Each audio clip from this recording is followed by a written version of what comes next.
Angelina Jolie, lovely to meet you. Can you tell me who or what Maleficent is? Who is she? She is I think she was described in the original book as an ugly fairy. She's an That's not really fairy. you, though. Well, thank you. So you had to ugly yourself up. She's a little. She's not pretty. She's something. Yeah, she's somebody who in our story she was born to she's quite on fire and aggressive about defending her land, but all for good reasons. She was kind of had a lot of good in her, and then she faces abuse. Mm-hmm. And she turns and she becomes Maleficent as we know her. Yeah. She's scary, but she's also quite alluring as well.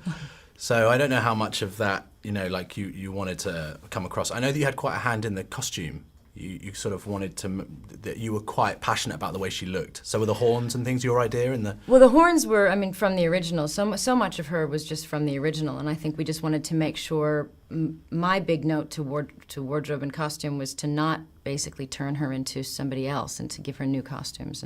And we found these great men. Actually, we went online and found great, leather workers and people that did these kind of more elegant fetish clothes and brought them in so they could kind of play with her. That was the first and last time you ever went to those kind of websites as well, I'm sure. Well, for 10 years maybe. Now the accent, you've done English accent before, but this one is very, very, Downton Abbey and quite wonderful. Oh, thank you.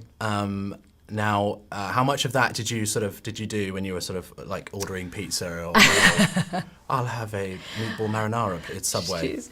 I studied great English theater actresses, and I just listened to the way they just enjoy words so much. The American voice is so flat, and we don't really enjoy language, and so it was nice to have an accent for her where she just indulges in everything she says and the way she says it is fun. Yeah, absolutely. Did you kind of try and get into English traditions? I'm talking like Earl Grey tea or Radio 4's Today programme or Midsummer Murders. Have you seen that show, or Jonathan Creek? No, should I? I think you should. I think you'd like British TV, yeah. Yeah, it's funny. I like and BBC. Idiosyncratic and stuff. Yeah.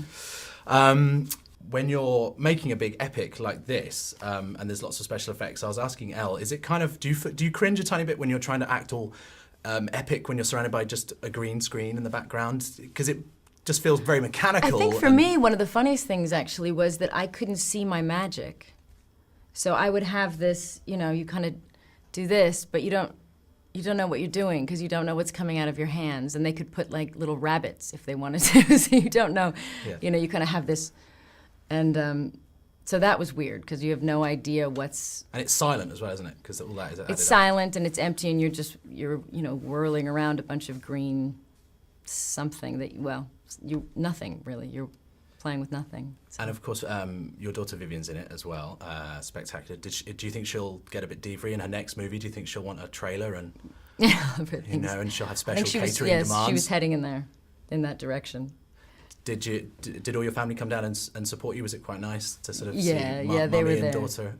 Well, they're there on set basically every day anyway, so they homeschool, so they're there when I'm working, and they had fun. But they find her very funny. Her siblings have seen it, and they think she's the funniest thing in the film.